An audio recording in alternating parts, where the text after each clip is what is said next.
प्यारे बच्चों, आपका डीवाई इंस्टीट्यूट में स्वागत है। सबसे पहले हम आपको अपना परिचय देते हैं। हमारा नाम दीपांशु है और आज के इस वीडियो में हम आपको कक्षा 10 की पाठ्य पुस्तक क्षितिज भाग 2 के काव्य खंड का पहला पाठ पढ़ाने वाले हैं। आपका पहला पाठ है सूरदास के पद। सबसे पहले हम आपको सूरदास जी के बारे में कुछ बताते हैं। बच्चों, सूरदास जी का जन्म सन 1478 में माना जाता है। इनके जन्म स्थान के प्रति दो मान्यताएं हैं। एक मान्यता के अनुसार उनका जन्म मथुरा के निकट रेणुका क्षेत्र में हुआ, जबकि दूसरी मान्यता के अनुसार उनका जन्म स्थान दिल्ली के पास सीही माना जाता है। वे मथुरा और वृंदावन के बीच गऊ घाट पर रहते थे और श्रीनाथ जी के मंदिर में भजन कीर्तन करते थे। सन 1583 में पारसौली में उनका निधन हुआ।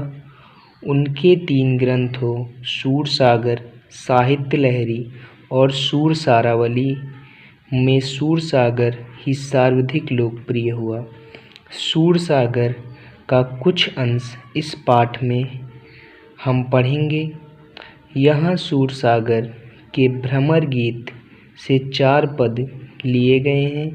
श्री कृष्ण ने मथुरा जाने के बाद स्वयं न लौटकर उद्धव जी के माध्यम से गोपियों के लिए संदेश भेजा था। उद्धव जी ज्ञान मार्ग के जरिए गोपियों की विरह वेदना को शांत करना चाहते थे, परंतु गोपियों को ज्ञान मार्ग के बजाय प्रेम मार्ग पसंद था। तभी वहाँ उद्धव के जो संदेश था वो गोपियों को नहीं पसंद आया। उस समय वहाँ एक भंवरा आ पहुँचा। यहीं से भ्रमर गीत का प्रारंभ होता है। भ्रमर गीत से ही हमें पता चल रहा है कि भ्रमर मतलब भंवरे के माध्यम का कोई गीत। चलिए देखते हैं पहला पद। मैं आपको लाइन टू लाइन पहले पद का अर्थ बताऊंगा। आप अपनी नोटबुक निकाल लीजिए और जैसे जैसे मैं आपको एक एक लाइन का अर्थ बताता जा रहा हूँ, वैसे वैसे आप एक नोटबुक में लिखते जाइए, जिससे आपको बाद में समझने में आसानी होगी। चलिए मैं आपको पहली लाइन पढ़ के उसका अर्थ बताता हूँ। उद्धव तुम हो अति बड़भागी। उद्धव तुम हो अति बड़भागी। गोपियाँ उद्धव को व्यंग करते हुए कहती हैं। गोपियाँ उद्धव जी को व्यंग करते हुए कहती हैं, हे उद्धव, तुम बड़े मतलब बहुत भाग्यवान हो। हे उद्धव, तुम बहुत भाग्यवान हो। बड़भागी मतलब भाग्यवान। अपरस रहत स्नेह तगाते, नाहिन मन अनुरागी। अपरस रहत स्नेह तगाते, नाहिन मन अनुरागी। जो अभी तक श्री कृष्ण के साथ रहते हुए भी उनके प्रेम के बंधन से अछूते रहे हो, और ना ही तुम्हारे मन में श्री कृष्ण के प्रति प्रेम भाव उत्पन्न हुआ है। और ना ही तुम्हारे मन में श्री कृष्ण के प्रति प्रेम भाव उत्पन्न हुआ है। पुरहिन पात रहत जल भीतर, तारस देह न दागी। पुरहिन पात रहत जल भीतर, तारस देह न दागी। तुम तो कमल के उस पत्ते के समान हो। तुम तो कमल के उस पत्ते के समान हो, जो जल के अंदर रहते हुए भी दाग धब्बों से अछूता रहता है। जो जल के अंदर रहते हुए भी दाग धब्बों से अछूता रहता है। जो जल के अंदर रहते हुए भी दाग धब्बों से अछूता रहता है। जोजल माह तेल की गागरी, जोजल माह तेल की गागरी, बूंद न ताको लागी, बूंद न ताको लागी। या जिस प्रकार जल की मटकी में तेल की बूंद अपने ऊपर जल का प्रभाव नहीं आने देती, या जिस प्रकार जल के अंदर डूबी मटकी तेल की बूंद अपने ऊपर जल का प्रभाव नहीं आने देती। आगे देखिए, प्रीति नदी में पाँव न बोर्यो, दृष्टि न रूप परागी। प्रीति नदी में पाँव न बोर्यो, दृष्टि न रूप परागी। तुमने प्रेम रूपी नदी में कभी पाँव नहीं डुबोया, तुमने प्रेम रूपी नदी में कभी पाँव नहीं डुबोया है, और ना ही तुम्हारी दृष्टि कृष्ण के रूप सौंदर्य पर मुग्ध हुई, और ना ही तुम्हारी दृष्टि कृष्ण के रूप सौंदर्य पर मुग्ध हुई। आगे देखिए, सूरदास अबला हम भोरी, सूरदास अबला हम भोरी, गुर चाटी जो पागी। इसका मतलब है, लेकिन हे उद्धव, हम तो भोली भाली अबला हैं, हमें तो तुम्हारी तरह कोई ज्ञान नहीं है, हमें तो तुम्हारी तरह कोई ज्ञान नहीं है। जिस प्रकार चींटियाँ गुड़ से चिपक जाती हैं, ठीक उसी प्रकार हम भी श्री कृष्ण के प्रेम में लिपट गई हैं। लास्ट लाइन देखिए, गुड़ चाटी जो पागी का मतलब है, जिस प्रकार चींटियाँ गुड़ से चिपक जाती हैं, ठीक उसी प्रकार हम भी श्री कृष्ण के प्रेम में लिपट गई हैं। चलिए दूसरा पद देखते हैं। मैं उम्मीद करता हूँ कि आपको पहला पद समझ में आया होगा। चलिए बच्चों, दूसरा पद देखते हैं। आप ध्यानपूर्वक हमारी एक एक लाइन सुनते जाइए, आपको कहीं भी कन्फ्यूजन नहीं होगा। मैं आपको एकदम आसान शब्दों में बताऊंगा। दूसरा पद क्या है? दूसरा पद यह है, मन की मन ही माझ रही, मन की मन ही माझ रही। गोपियाँ उद्धव जी से कहती हैं कि हमारे मन की अभिलाषाएं हमारे मन में ही रह गई, हमारे मन की अभिलाषाएं हमारे मन में ही रह गई। कहिए जाई कौन पे उद्धव, ना ही परत कही, ना ही परत कही। क्योंकि हम श्री कृष्ण से यह नहीं कह पाई कि हम उनसे प्रेम करते हैं, क्योंकि हम श्री कृष्ण से यह नहीं कह पाई कि हम उनसे प्रेम करते हैं। हे उद्धव, अब तुम ही बताओ, हम अपनी यह व्यथा किसे जाकर कहें। अवधि आधार आस आवन की, तनमन बिथा सही, तनमन बिथा सही। अब तक उनके आने की आशा ही हमारे जीने का आधार थी। उसी आशा के आधार पर हमने अपने तनमन की दुखों को सहन किया था, हमने अपने तनमन के दुखों को सहन किया था। तनमन बिथा सही। अब इन जोग संदेशनी, सुनि सुनि बिरहिनी विरह दही, बिरहिनी विरह दही। अब उनके द्वारा भेजे गए जोग अर्थात योग के संदेश को सुनकर हम विरह की ज्वाला में जल रही हैं, हम विरह की ज्वाला में जल रही हैं। हम जहाँ से भी श्री कृष्ण के विरह की ज्वाला से अपनी रक्षा करने के लिए सहारा चाह रही थी।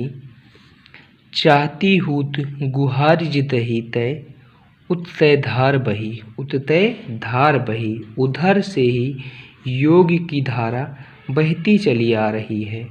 सूरदास अब धीर धरहि क्यों, मर्यादा न लही। सूरदास अब धीर धरहि क्यों, मर्यादा न लही।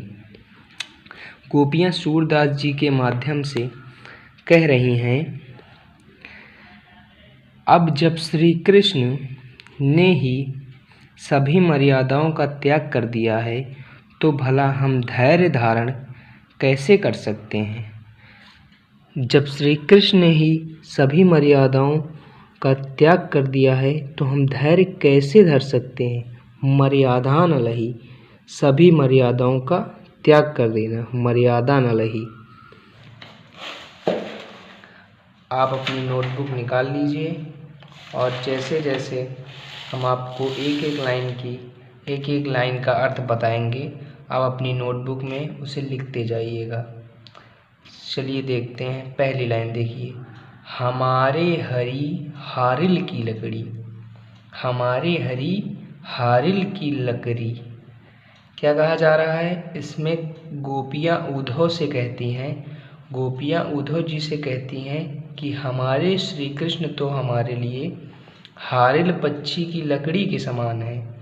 आपको हारिल पक्षी के बारे में नहीं पता होगा, हम आपको बताते हैं। हारिल एक पक्षी होता है जो अपने पैर में एक लकड़ी दबा के रखता है और किसी भी विकट से विकट परिस्थिति में वो उस लकड़ी को नहीं छोड़ता।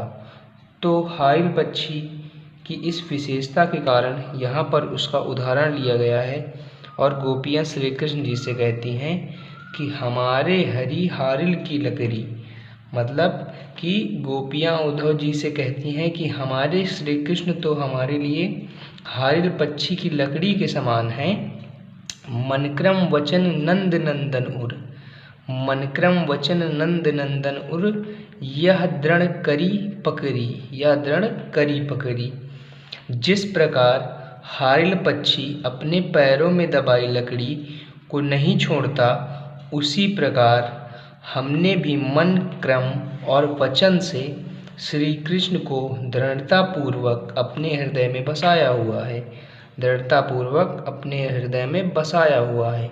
जागत सोवत स्वप्न दिवस निसी, कान्ह कान्ह जकरी, कान्ह कान्ह जकरी। हम तो जागते सोते सपने में और दिन रात कान्हा कान्हा रटती रहती हैं, कान्हा कान्हा रटती रहती हैं। सुनत जोग लागत है ऐसो, सुनत जोग लागत है ऐसो, जो करवी ककरी, जो करवी ककरी। हमें तो जोग का यह नाम सुनते ही ऐसा लगता है जैसे मुंह में कड़वी ककड़ी चली गई हो, जैसे मुंह में कड़वी ककड़ी चली गई हो। सूतो व्याधि हमको लय आई, सूतो व्याधि हमको लय आए, देख सुनी न करी, देख सुनी न करी।